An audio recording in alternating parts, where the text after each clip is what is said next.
नमो सिद्धाणं नमो सिद्धाणं नमो आयर्याणं नमो वज्रायाणं नमो लोये सव्यसाहुरं मंगलम भगवान वीरो मंगलम गौतमो गणि मंगलम कुंद कुंदार्यो जैन धर्मोस्तु मंगलम सर्वमंगल मांगल्यम सर्वकल्याणकारकम प्रधानम सर्वधर्माणां जैनम जयतु शासनम जैनम जयतु शासनम मोक्षमार्गस्य नेतारं वेत्तारं कर्मभूरतां ज्ञातारं विश्वतत्त्वानां वन्दे तद्गुणलब्धये वन्दे तद्गुणलब्धये। मोक्ष शास्त्र तत्वार सूत्र नाम का अपना ग्रंथ चल रहा है और इसमें हमने हम लोग अध्याय नंबर 7 पढ़ रहे थे राम जी भाई की टीका के माध्यम से, जिसमें हमने कल तक सूत्र नंबर 10 कंप्लीट कर लिया था। और आज हमें सूत्र 11 करना है। व्रतधारी व्रतधारी सम्यक दृष्टि की भावना। अभी तक हमने कैसा देखा था कि जो देश व्रतों का वो देखा था हमने, देश व्रतों का महाव्रतों का स्वरूप देखा संक्षेप में। और अब आती है व्रतधारी सम्यक दृष्टि की भावना कैसी होती है। तो देखिए, पढ़ते हैं सूत्र। मैत्री प्रमोद कारुण्य माधस्थ्यानि च सत्वगुणाधिक क्लिश्यमाना विनयेषु। मैत्री प्रमोद कारुण्य माधस्थ्यानि च सत्वगुणाधिक क्लिश्यमाना विनयेषु। तो क्या अर्थ है इसका? सत्वेषु मैत्री, सत्वेषु मैत्री का मतलब प्राणी मात्र के प्रति। निर्वैर निर्बैर, निर्बैर बैर ना हो, है ना, निर्बैर बुद्धि। गुणाधिकेशु प्रमोदम, अधिक गुण वालों के प्रति प्रमोद, यानी हर्ष। अधिक गुण वाले मतलब अपने से ज्यादा योग्य, जिनको वो समझते हो, ऐसे प्रमोद हर्ष। क्लिश्य मानेशु कारुण्य, दुखी रोगी जीवों के प्रति करुणा। और हठाग्रही मिथ्या दृष्टि जीवों के प्रति मादस्थ्य भावना। क्या लिखा है? मादस्थ, माध्यस्थ। माध्यस्थ का मतलब क्या? कि कोई गुस्सा नहीं, कोई नाराजगी नहीं, किसी प्रकार का एंगर नहीं उनसे, है ना, ऐसी भावना की मादस्थ माध्यस्थ भावना। ये चार भावना अहिंसादि पांच व्रतों की स्थिरता के लिए बारंबार चिंतवन करने योग्य है। और ऐसी भावना कौन भाता है? व्रती सम्यक दृष्टि जीव भाता है। यानी प्राणी मात्र के प्रति निर्वैर बुद्धि, अधिक गुण वालों के प्रति प्रमोद या हर्ष, दुखी रोगी जीवों के प्रति करुणा, और हठाग्रही मिथ्या दृष्टि जीवों के प्रति माध्यस्थ भावना। अब टीका पढ़ते हैं। सम्यक दृष्टि जीवों के ये चार भावनाएं शुभ भाव रूप से होती हैं। ये भावना मिथ्या दृष्टि के नहीं होती, क्योंकि उसे वस्तु स्वरूप का विवेक ही नहीं है।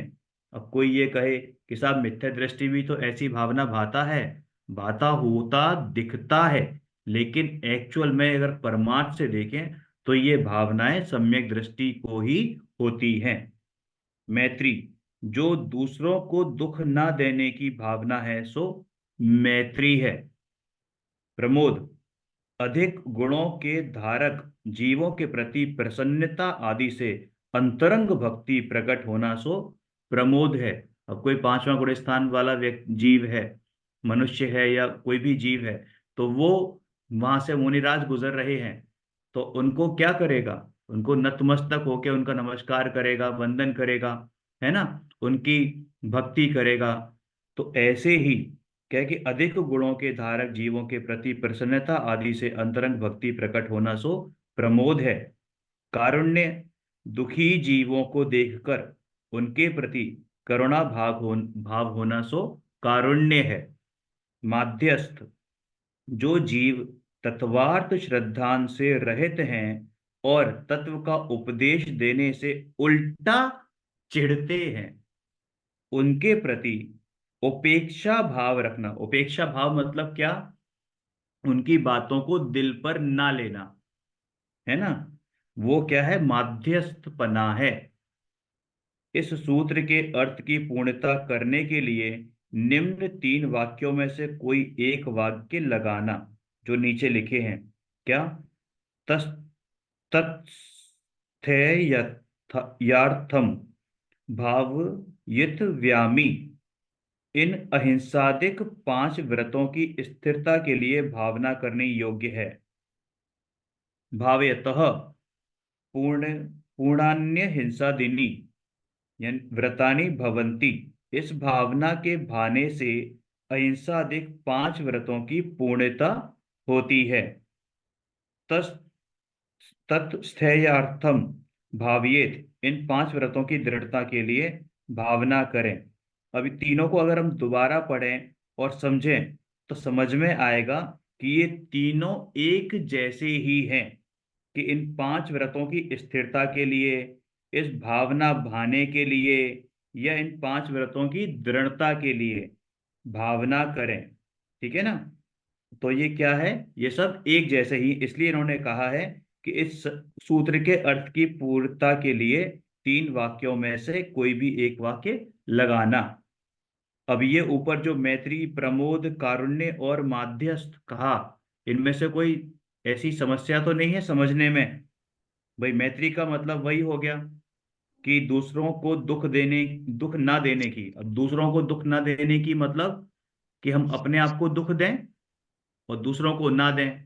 कि नहीं, अपने को भी दुख नहीं देना, अपने को भी दुख ना देना। ठीक है ना? तो वो भी मैत्री है। और सबसे बड़ी मैत्री तो भैया किसके साथ है? किसके साथ करनी है सबसे बड़ी मैत्री? सबसे बड़ी मैत्री तो स्वयं के साथ करनी है। तो सम्यक दृष्टि जीव की सबसे बड़ी मैत्री तो स्वयं के साथ ही होती है। प्रमोद, अधिक गुणों के धारक जीवों के प्रति प्रसन्नता आदि से। अब अगर हम व्यवहार से बात करें तो हाँ ठीक है, अपने से जो बड़े हैं, गुणों में बड़े हैं, पद में बड़े हैं, धर्म के क्षेत्र में, तो उनको हमें नमस्कार वंदन करने योग्य हैं, बिल्कुल कोई बात नहीं है। लेकिन सबसे बड़ा गुरु कौन? कि मेरा स्वयं आत्म परमात्मा। ठीक है? उसकी बात भी ले सकते हैं, लेकिन वो शुद्ध में चली जाएगी। अभी तो यहाँ पर किसकी बात आ रही है? शुभ भावों की बात आ रही है। तो जैसा लिखा है वैसा ही ग्रहण करते हैं। इनमें कोई समझ में ना आने वाली ऐसी कोई बात है ना? साफ साफ हिंदी में लिखा है। हाँ जी दीदी, कुछ पूछ रहे हैं आप? ये भैया जो तीन वाक्य लिखे हैं इसमें पांच व्रत कौन से हैं? ये ऊपर के चार वाक्यों के लिए लिखे हैं या अलग से? ये कुछ जो समझ नहीं। पांच व्रत है ना दीदी ऊपर, हम्म। अहिंसा, अहिंसा, झूठ, चोरी, कुशील, परिग्रह के त्याग स्वरूप जो हाँ। पांच व्रत लिए हैं, हम्म। उन पांच व्रतों की भावना के लिए है ये। ठीक ठीक। ये भावना भानी है इन उन व्रतों की पांच पूर्णता व्रतों के की लिए। पूर्णता के लिए ये चार भावनाएं भानी है। हाँ, इन ठीक। व्रतों की पूर्णता के लिए चार भावनाएं लगातार भानी है। और भानी क्या है? भाता है। सम्यक दृष्टि, वृत्ति, सम्यक दृष्टि इन भावनाओं को लगातार भाता है।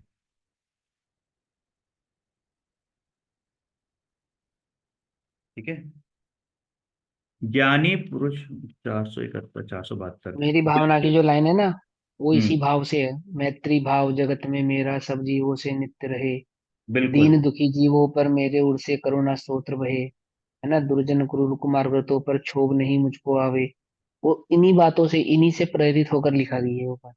हम्म। ज्ञानी की ऐसी सदैव सहज चित वृत्ति होती है। मैत्री भाव जगत में मेरा सब जीवों से नित्य रहे। सभी जीवों को समान रूप से देखना, उसको मैत्री भाव कहते हैं। बरोबर। सभी जीवों के प्रति जो समानता का भाव होता है वो मित्रता का, मैत्री का भाव होता है। ऊंचा नीचा नहीं देखना, छोटा बड़ा नहीं देखना, अमीर गरीब गरीब नहीं देखना। जैसे फेमस है ना, श्री कृष्ण और सुदामा की मित्रता। हाँ। श्री कृष्ण ने सुदामा को कैसा देखा था? गरीब? नहीं। या क्या देखा था, है ना? मित्र, मित्र, मित्र। मित्र, मित्र। समानता का जो व्यवहार होता है उसको मित्रता कहते हैं। तो सभी जीवों के बरोबर। प्रति समानता का व्यवहार, वो मैत्री मित्र। भाव, इस प्रकार। हम्म। बरोबर। ज्ञानी पुरुषों को अज्ञानी जीवों के प्रति द्वेष नहीं होता, किंतु करुणा होती है। इस संबंध में आत्मसिद्धि शास्त्र की तीसरी गाथा में कहा है। क्या कहा? कि कोई क्रिया जड़ हो रहे, शुष्क ज्ञान में कोई, माने मार्ग मोक्ष का, करुणा उपजे जोई। कोई क्रिया में ही जड़ हो रहा है, कोई क्रिया में ही जड़ हो रहा है का मतलब क्या, ये कोई क्रिया में ही धर्म मान रहा है, ठीक है।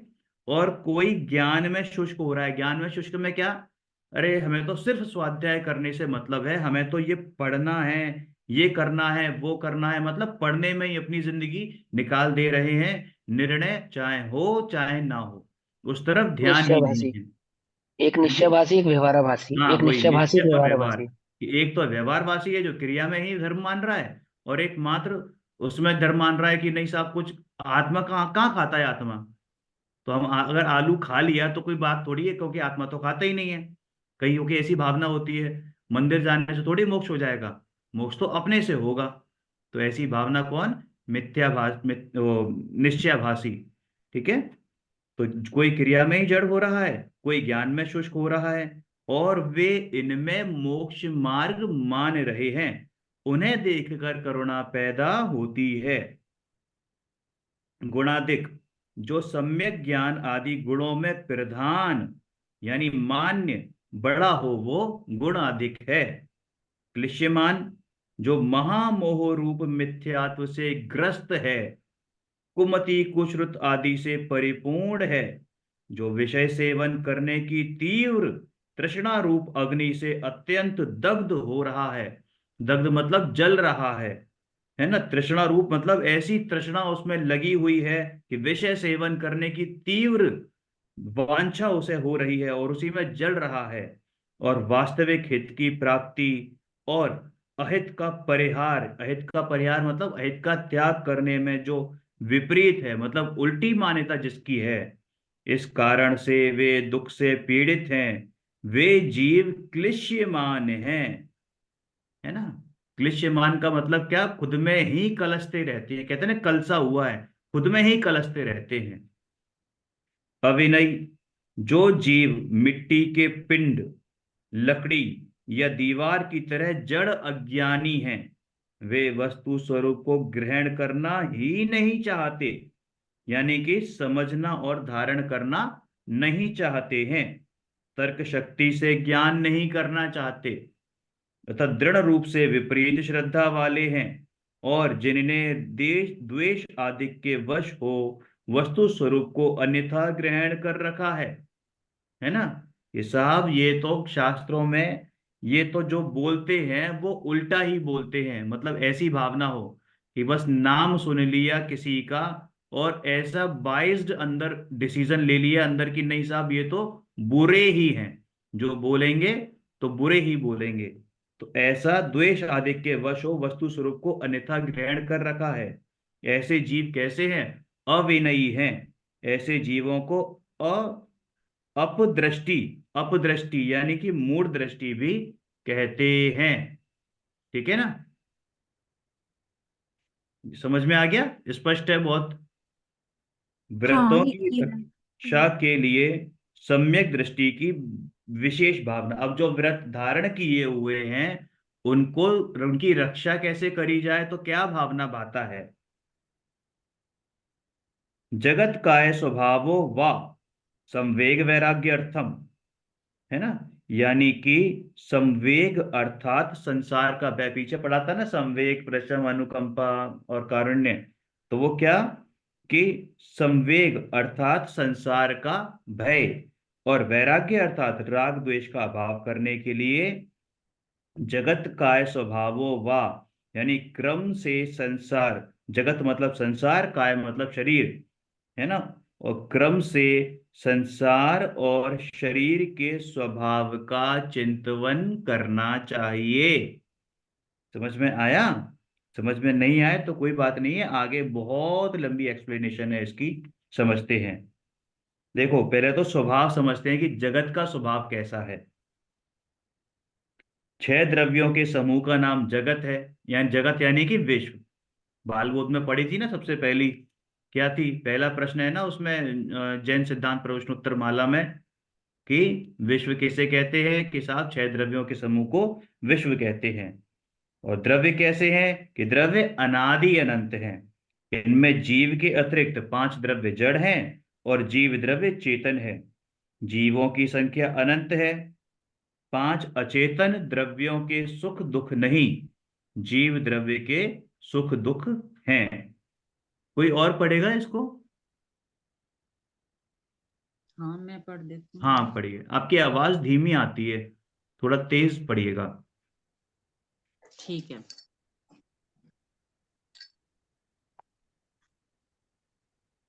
पांच अचेतन द्रव्यों के सुख दुख नहीं, जीव द्रव्य के सुख दुख है।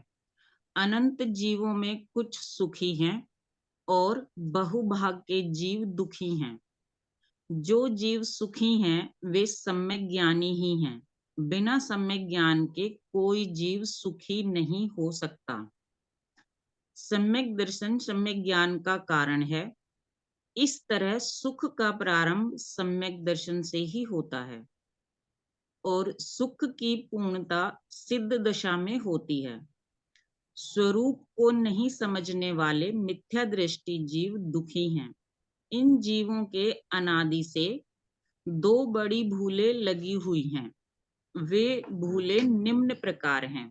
नंबर 1, ऐसी मान्यता मिथ्या दृष्टि की है कि शरीर आदि पर द्रव्य का मैं कर सकता हूँ और पर द्रव्य मेरा कर सकते हैं। इस प्रकार पर वस्तु से मुझे लाभ हानि होती है और जीव को पुण्य से लाभ होता है। यह मिथ्या मान्यता है। शरीर आदि के प्रत्येक परमाणु स्वतंत्र द्रव्य हैं। जगत का प्रत्येक द्रव्य स्वतंत्र है। परमाणु द्रव्य स्वतंत्र है, तथापि जीव उसे हला चला सकता है, इसकी व्यवस्था संभाल सकता है।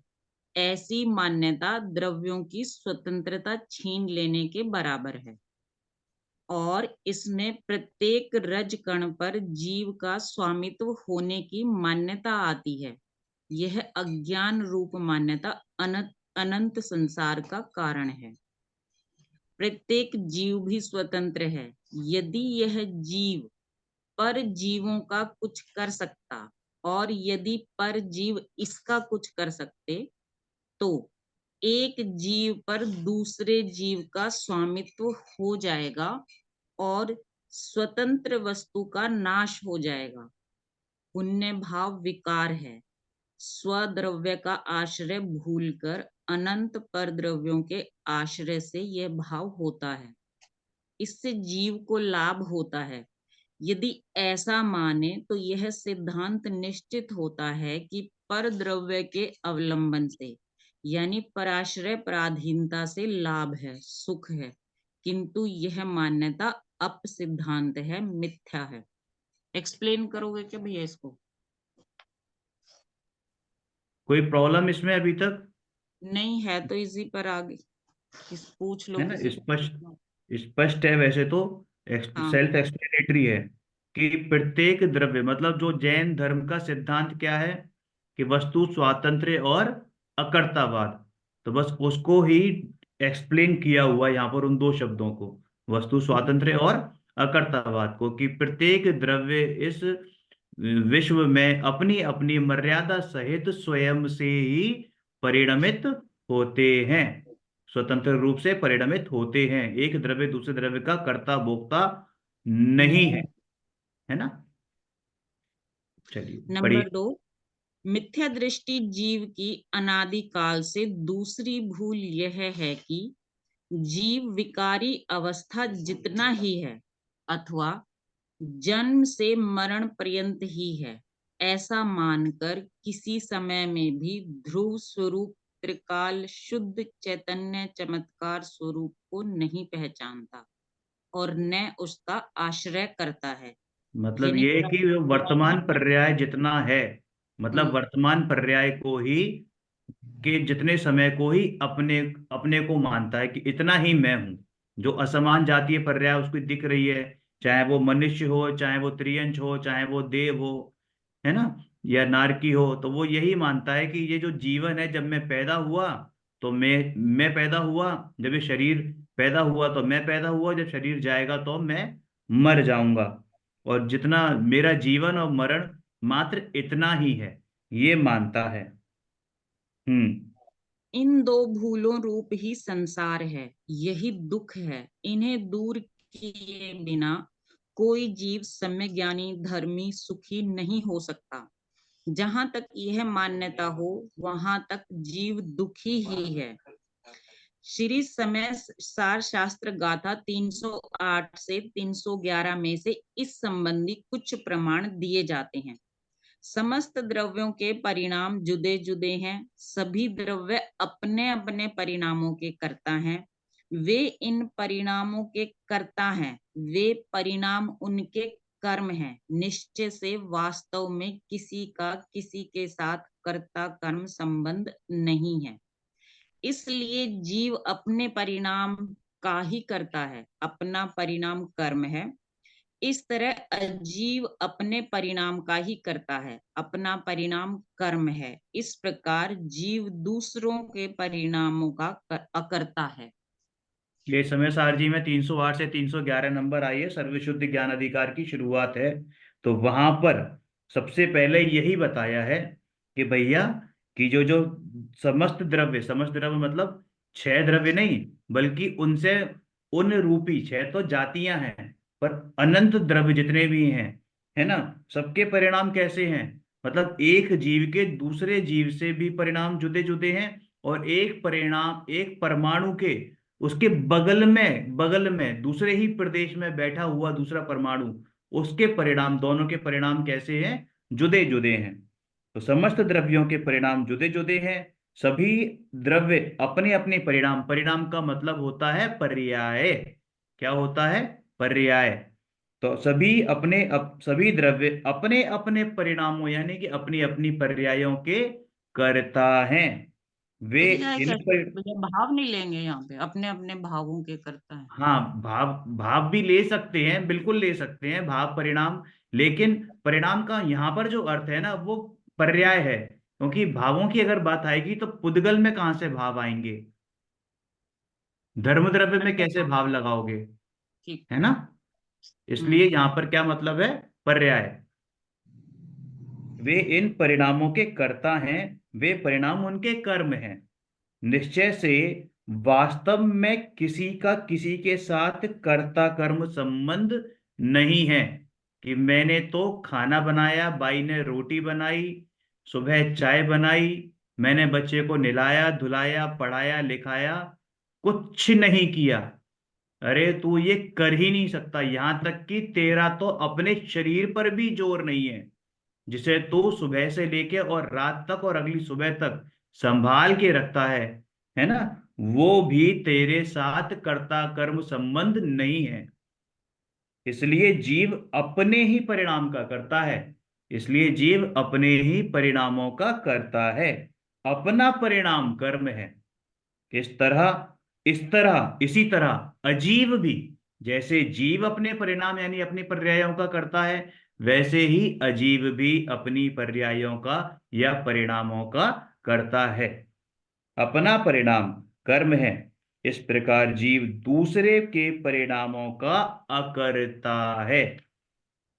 कोई बात क्लियर यानी है? जीव अपने परिणाम करता है, उसने परिणाम किए और वही परिणाम उसके कर्म है। हाँ, हाँ, वही उसके कर्म। कर्म का मतलब क्या? कि कर्ता ने कर्म को कहते हैं ना, यानी कि रिजल्टेंट, वही उसका प्रोडक्ट है। ठीक है। अब इसमें 199 नंबर का कलश, कि जो अज्ञान अंधकार से आच्छादित होकर, आच्छादित का मतलब ढककर, एकदम बिल्कुल उसमें तन्मय होकर, कि अज्ञान अंधकार से तन्मय होकर आच्छादित होकर आत्मा को पर का कर्ता मानते हैं। वे चाहे मोक्ष के इच्छुक हों, कि मुझे मोक्ष जाना है, मुझे मोक्ष जाना है, मुझे सम्यक दर्शन प्राप्त करना है, मुझे तो साल भर के अंदर समय सारजी पूरा आद्योपांत फिनिश करना है। ये तत्वार सूत्र हम पढ़ रहे हैं, हमें 3 महीने के अंदर तत्वार सूत्र खत्म करना है, ताकि मुझे इतना ज्ञान हो जाए, इतना ज्ञान हो जाए कि सम्यक दर्शन प्रकट हो जाए। ऐसे सम्यक दर्शन प्रकट होता है? ऐसे मोक्ष जाओगे? नहीं, क्योंकि ये तो पर के निमित्त से करने वाली बात हो गई। और हम क्या समझ रहे हैं? कि हम समय सार जी को 1 साल में खत्म करके और भगवान बन जाएंगे, है ना। आत्मा को पर का कर्ता मानते हैं। वे चाहे मोक्ष के इच्छुक हों तो भी सामान्य यानी लौकिक जनों की तरह उनको भी मोक्ष नहीं होता। जो जीव व्यवहार से मोहित होकर पर द्रव्य का कर्ता मानता है, जो जीव व्यवहार से मोहित होकर अपने को पर द्रव्य का कर्ता मानता है, वह लौकिक जन हो या मुनि जन हो, मिथ्या दृष्टि ही है। ऐसी कड़वी बात है बापू, और पर कड़वी द्रव्य का घुट्टी भी कर्तापन है। लिखा हुआ है ना ये है। हाँ पर जी। पर पर द्रव्य का कर्तापन लिखा हुआ है कि पर द्रव्य का मैं कुछ कर सकता हाँ, हूँ। पर द्रव्य का कर्तापन मानता है कि मैं हम्म पर का करता हूं, है ना। हम्म तो वो ये क्या अपना है, अपना वे। करता होना, हाँ अपना जी। अपना करता होना परिणामों का जीव के लिए तो समझ में आता है, लेकिन जीव के लिए समझ थोड़ा सा मतलब मुश्किल परिणाम बात का है। मतलब यहाँ पर तभी मैंने क्लियर किया था जब पूनम जी ने कहा कि हम भाव ले सकते हैं क्या, तो यहाँ हम्म पर मैंने क्लियर किया कि परिणाम का मतलब यहाँ पर पर्याय है, और पर्याय लेकिन तो प्रत्येक द्रव्य की होती है भैया, चाहे पुद्गल लेकिन हो। अजीव तो कुछ कर ही नहीं सकता ना, चाहे पर्याय भी है, जीव तो कुछ कर ही नहीं सकता उसमें। जीव की पर्याय नहीं होती क्या।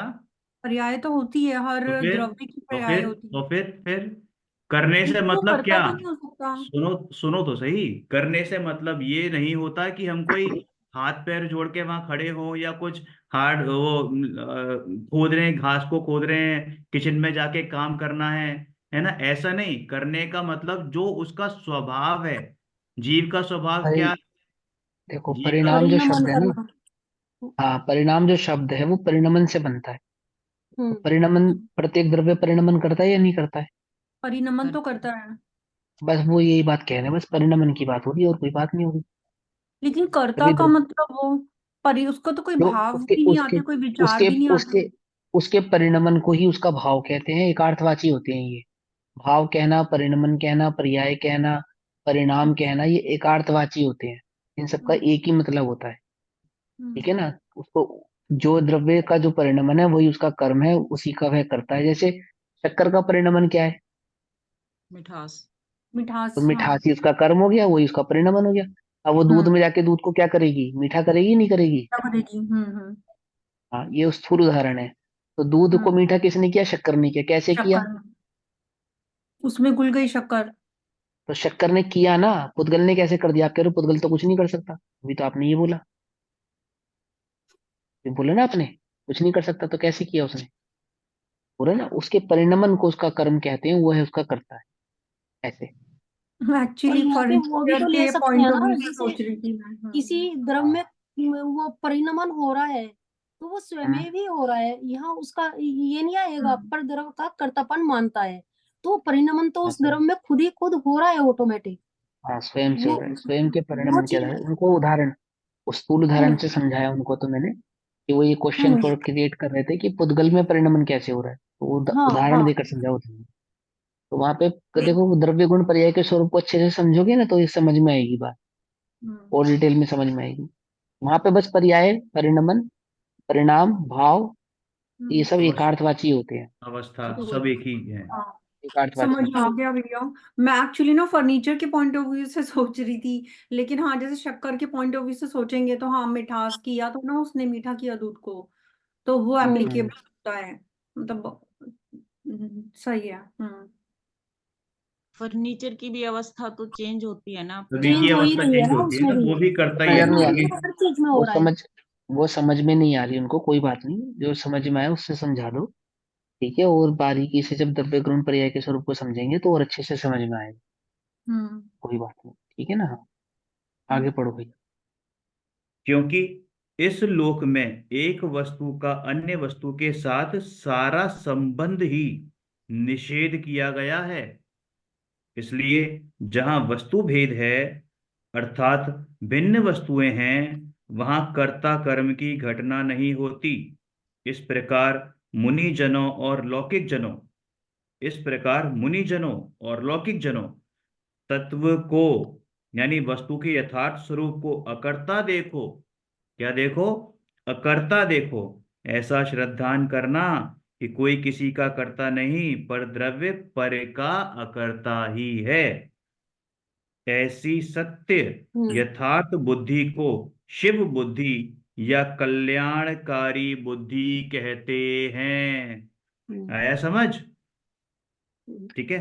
स्त्री, शरीर, पुत्र, धन इत्यादि पर वस्तुओं में जीव का संसार नहीं है, किंतु मैं उन पर द्रव्यों का कुछ कर सकता हूं अथवा मुझे उनसे दुख सुख होता है, ऐसी विपरीत मान्यता ही संसार है।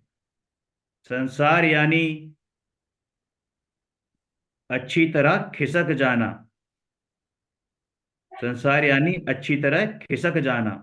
जीव अपने स्वरूप की यथार्थ मान्यताओं में से अनादि से अच्छी तरह खिसक जाने का कार्य करता है, यानी विपरीत मान्यता हो जाती है संसार का। देखो कैसा अर्थ बताया कि खिसक जाना यानी अपने स्वरूप से च्युत हो जाना। सो संसार क्या है? मेरा संसार क्या है? तुम्हारा संसार ये जो मेरी ब्यूटीफुल फैमिली है, मियाँ बीवी बच्चों समेत एमबीबीएस, ये मेरा संसार है। यही संसार है।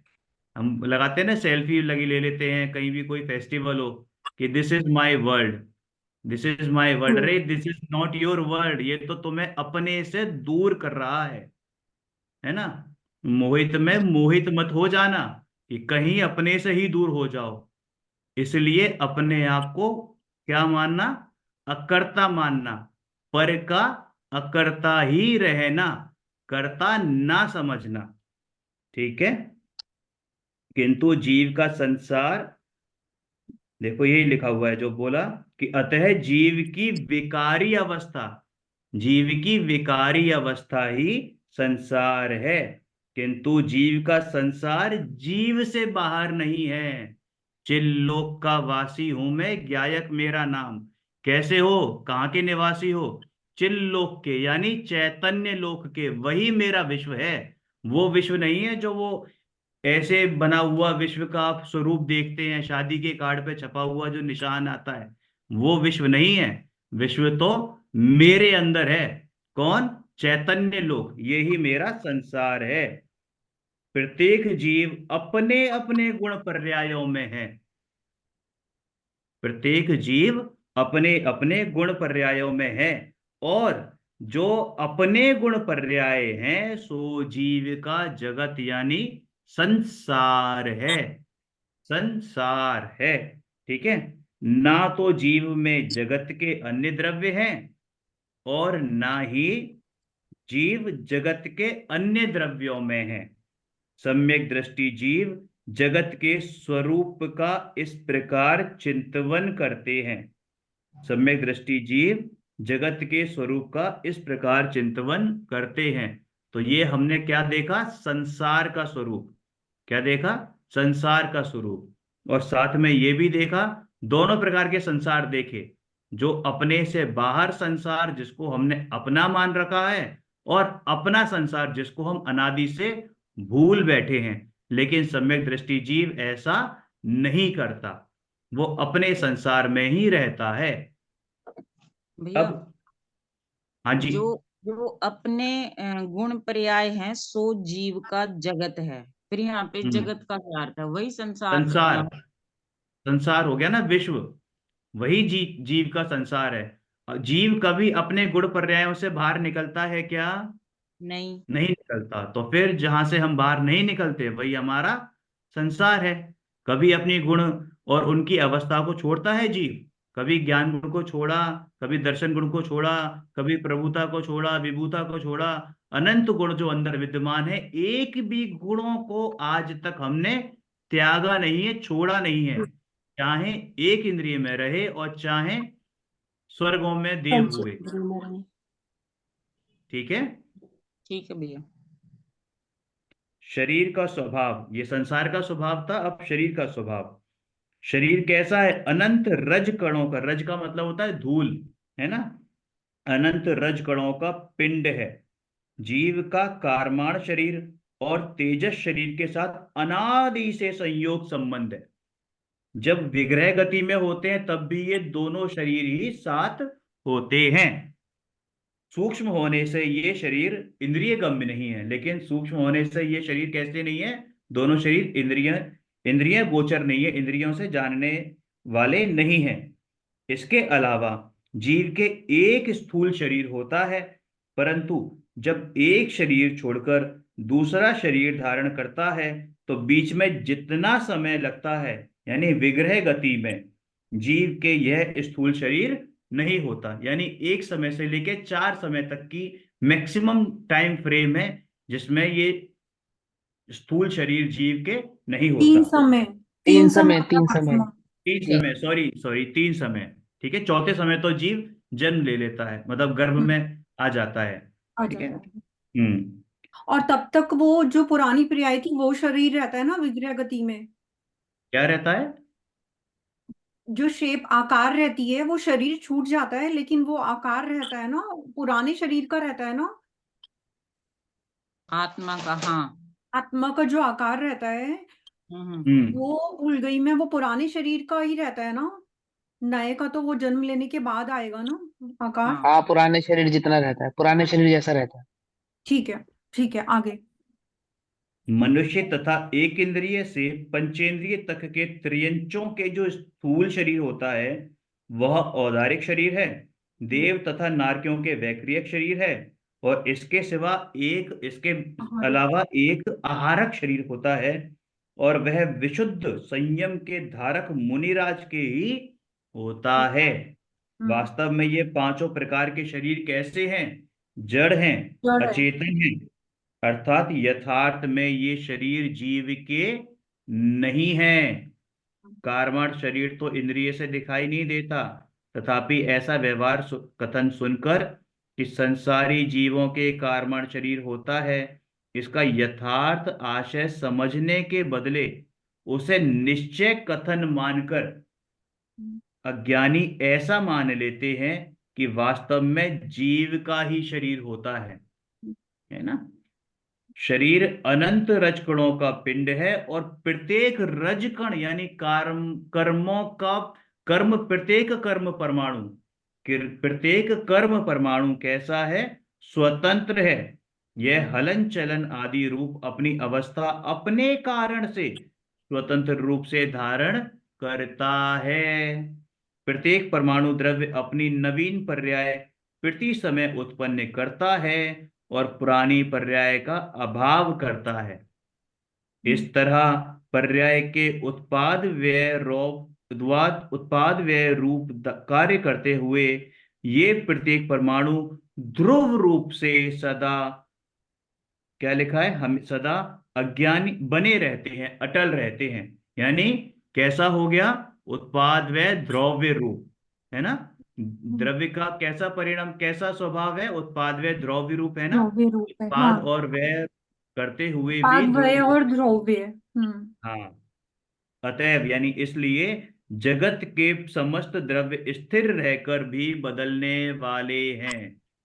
ठीक है, चेंज विदाउट चेंज।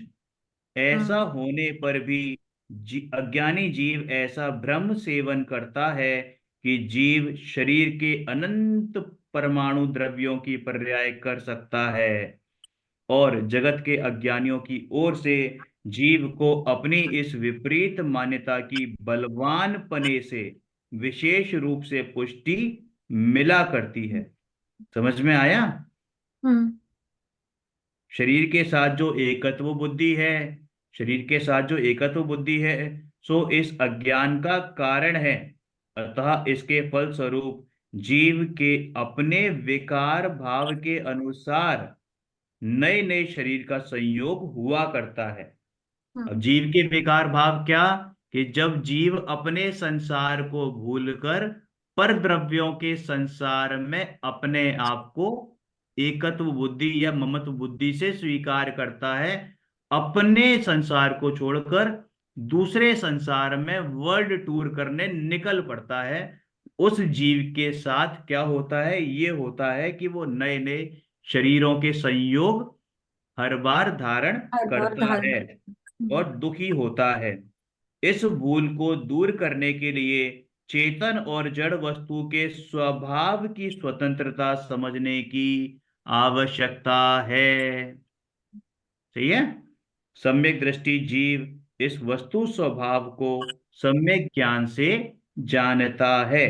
यहाँ हम्म। इस सम्यक ज्ञान और यथार्थ मान्यता को विशेष स्थिर निश्चल करने के लिए इसका बारंबार विचार चिंतवन करने को कहा है।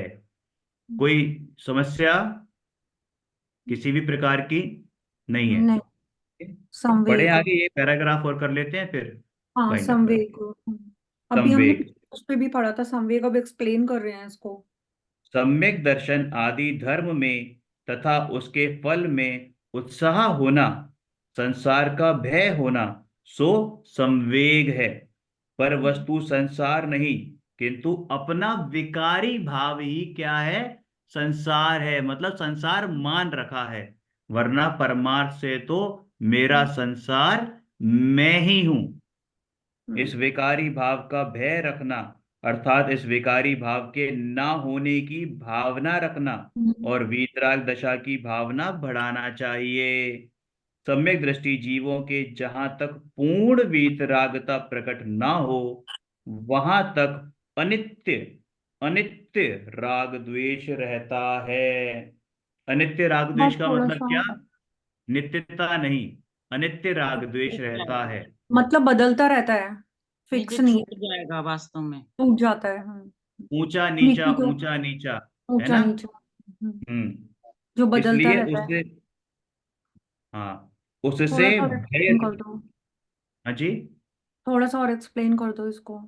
विकारी भाव का भय रखना और इस विकारी भाव के ना होने की भावना रखना, और वीतराग दशा की भावना बढ़ानी चाहिए। भैया, हिमांशु भाई। भैया एक्सप्लेन कर दो। हाँ भैया, क्या एक्सप्लेन करना है इसके अंदर ये बताओ। वाला इस विकारी भाव का भय रखना और इस विकारी भाव के ना होने की भावना रखना, और वीतराग दशा की भावना बढ़ानी चाहिए।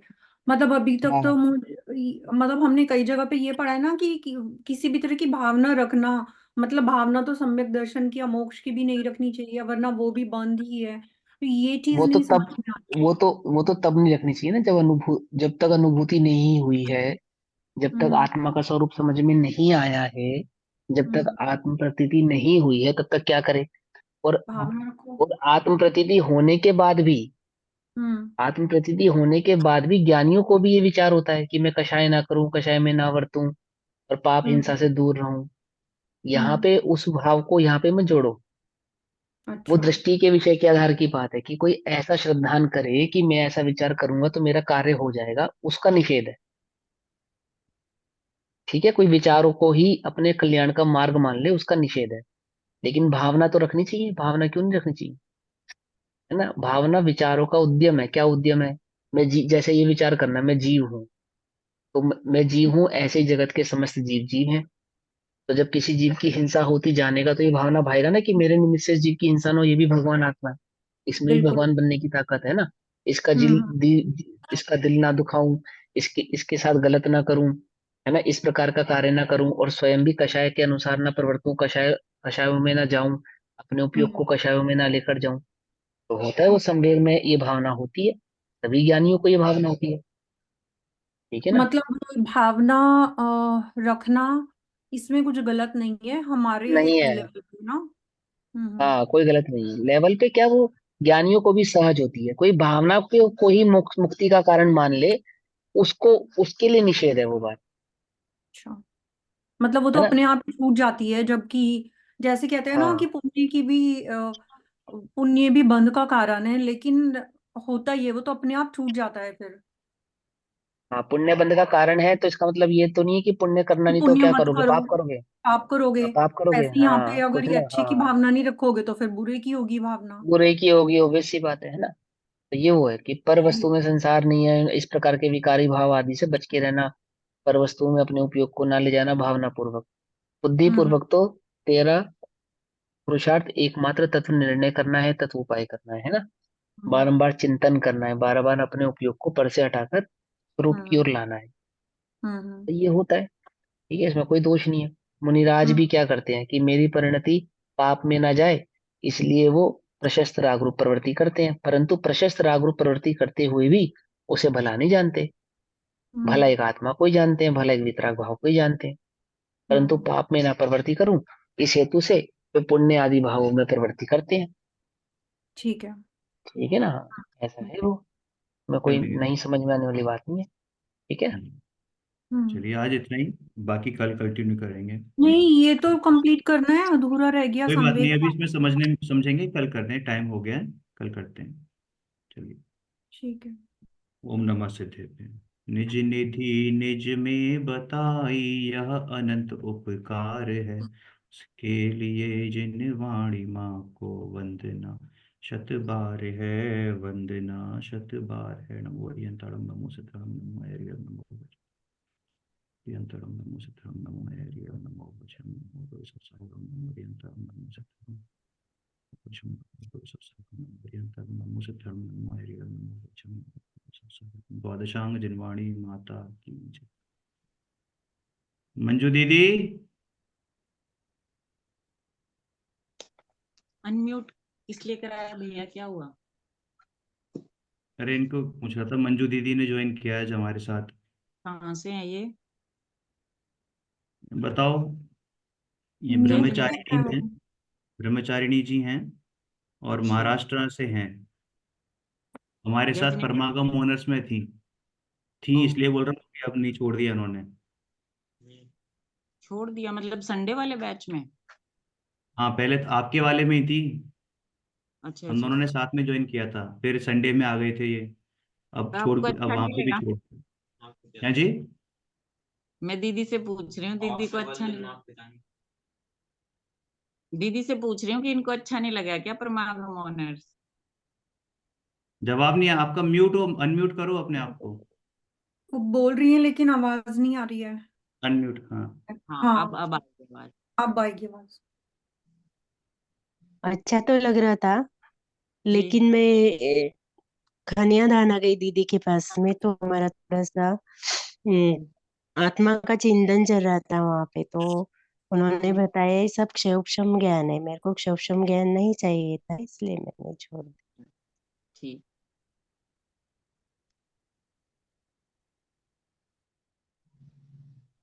आज तो आज सही लगा पहली आपको? बार जुड़े हैं ये हमारी क्लास में? फिर क्या? से भैया, म्यूट हो गई। आज आप पहली बार अनम्यूट जुड़े हैं ये हमारी क्लास आप अनम्यूट कर लो अपने आप को। जी हाँ दी। हाँ, आज फर्स्ट टाइम जुड़े हैं आज। हाँ, थोड़ा सा वो आत्मचिंतन का ज्ञान हमें भी बताओ ना फिर, कि हम कैसे करें क्षयोपशम ज्ञान के साथ तो साथ हम आपने कैसे करें वो आत्मचिंतन।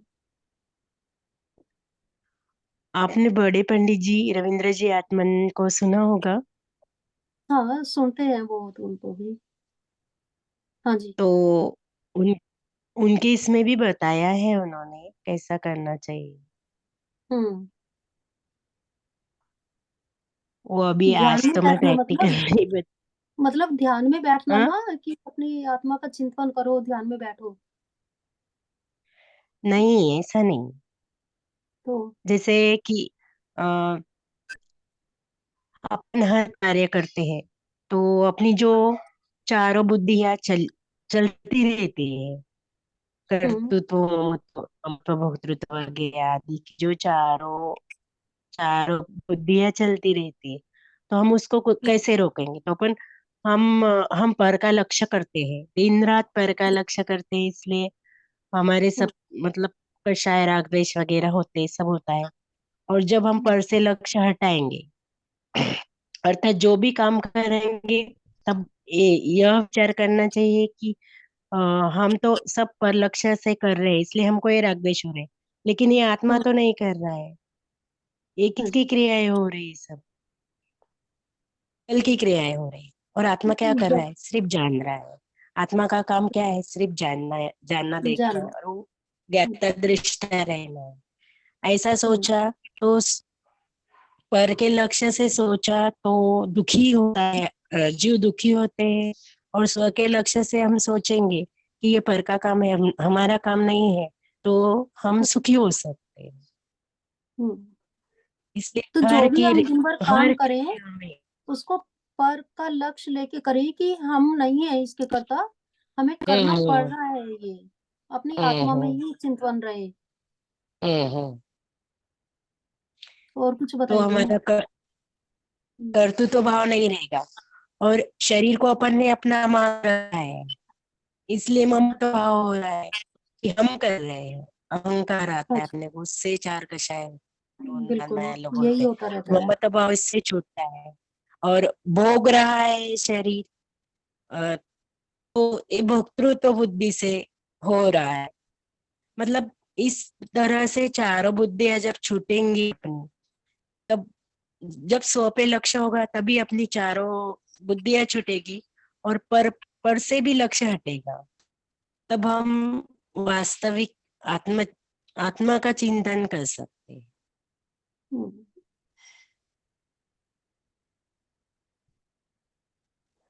और कुछ बहुत अच्छा। पूछना है दीदी?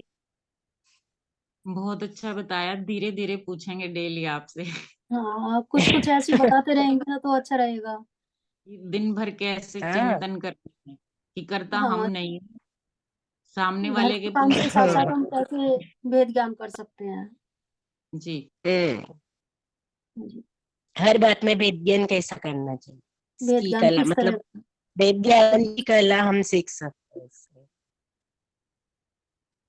धीरे धीरे सिखाना आप हमें ज्ञान की कला, क्योंकि छद्मस्त है ना, एक ही दिन सिखा दोगे तो सारा फिर हमें समझ में।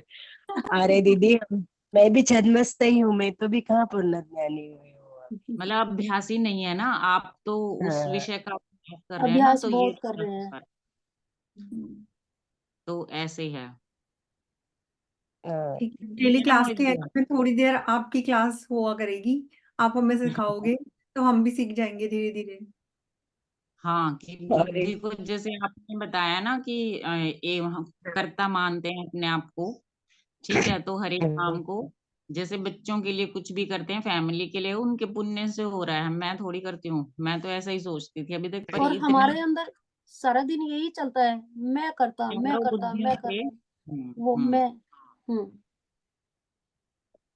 तो तो धीरे क्यों धीरे हो सारा। रहा है ऐसा? मैं पहला मैं करी, ये यही कारण है ना, शरीर को यानी पर को हमने अपना माना है। घर हाँ जी, परिवार हो, ये भी पर है, और अपना शरीर भी पर है। लेकिन शरीर को हमने अपना मान रखा है, इसलिए अपना ममत्व भाव है कि मेरा है। अपन ने उसको अपना जी, मान रखा है, इसलिए इसी से हमारी बुद्धियां होती कि मैंने किया, किसने किया, मैंने किया, बच्चों का मैंने किया, परिवार का मैंने किया। वास्तव में अपन कुछ नहीं करते हैं, सब से होता है। लेकिन हमने पर्स, वही तो बोला ना, मेन वही है, पर्स पे जब तक लक्ष्य रहेगा अपना, तब तक हम स्व को नहीं समझ पाएंगे और वेदज्ञान भी नहीं कर पाएंगे। जब स्व पे लक्ष्य देंगे, पर पे से लक्ष्य हटाकर, तभी भेद विज्ञान कर पाएंगे स्व पर। जी, बिल्कुल। शरीर शरीर से ममत्व भाव छूटना सबसे मुश्किल लगता है दीदी। ये अच्छे से हम्म, एक्सप्लेन करके बताना आप। ठीक है। वो हाँ, तो ऐसा बैठा हुआ है ना कि बस यही मैं। मैं हूँ अनादिकाल से, हाँ, शरीर पे ममत्व भाव है। वो ममत्व जानते हुए भी छूटता नहीं है, और सोच भी नहीं पाते, सिर्फ ये कह पाते हैं कि ये मैं नहीं हूँ, लेकिन वो उससे दृष्टि नहीं हट पा रही है। तो कहने से थोड़ी होने वाला है, जब हम स्वयं उस पे से दृष्टि हटाएंगे तभी होगा ना। वैसे तो बोलते हैं ना, हाँ। द्रव्य पे दृष्टि देना चाहिए। द्रव्य दृष्टि क्या है? जब स्वयं पे अपने। दृष्टि देंगे वही द्रव्य दृष्टि कहलाती है। हम्म। द्रव्य दृष्टि का विषय क्या है? स्वयं ही निज है। जब स्वभाव। तक हम स्वयं की आत्मा पे लक्ष्य नहीं देंगे, तब तक द्रव्य हम्म। दृष्टि नहीं हो पाए। ठीक।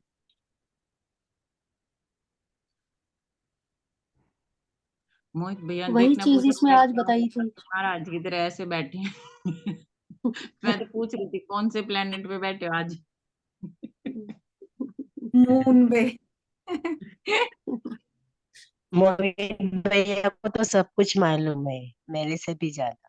किसको? सब कुछ। हाँ, मोहित भैया को कुछ सब नहीं कुछ मालूम। पता है। कुछ नहीं मालूम भैया, कुछ नहीं मालूम, मालूम नहीं होता तो आता यहाँ मोहित नहीं भैया होते। को, मेरे से पूछ लो। अगर सब कुछ मालूम होता तो मालूम यहाँ नहीं बैठे मालूम होते हैं कोई मालूम भी। नहीं होता, कहीं और बैठे मालूम होते। नहीं होता तो क्लास क्यों क्लास ही नहीं ले पाते थे तो भैया, ऊपर पता नहीं। सिद्धालय में बैठे किसी होते, मालूम पहाड़ों सब कुछ की होता गुफाओं में बैठ के तपस्या कर रहे होते। अरे इस काल में सिद्धालय में कोई जाता ही नहीं, क्या भैया करे। सिर्फ भागते रहते साल हैं, में इसलिए कहते पहाड़ों हैं में कुछ बैठ के नहीं होता। तपस्या भी कोई नहीं करता। एक दौड़ में शामिल हो रखे हैं, ये तो भागते रहते हैं बस। इतने है ना पुरुषार्थ भैया? कर।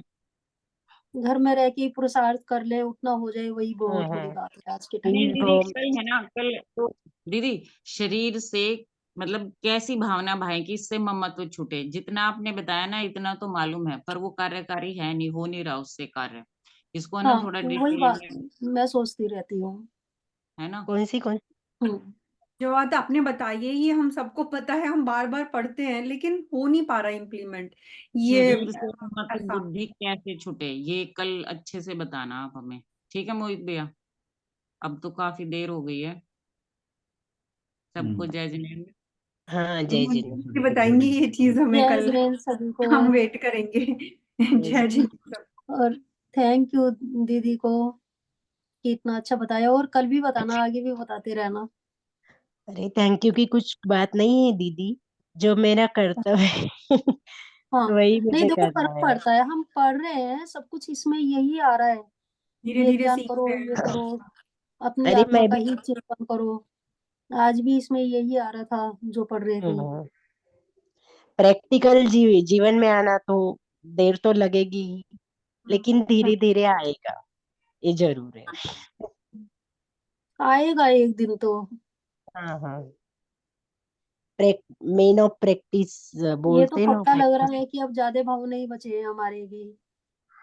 हाँ, तो इसीलिए तो जो भी आजकल जो भी अध्यात्म में लगा है, जो भी वेद ज्ञान की कला सीख रहा है, उनके भाव हाँ कम जी, बचे हैं, इसीलिए हाँ अ, जी, इस मार्ग पर चल रहे हैं।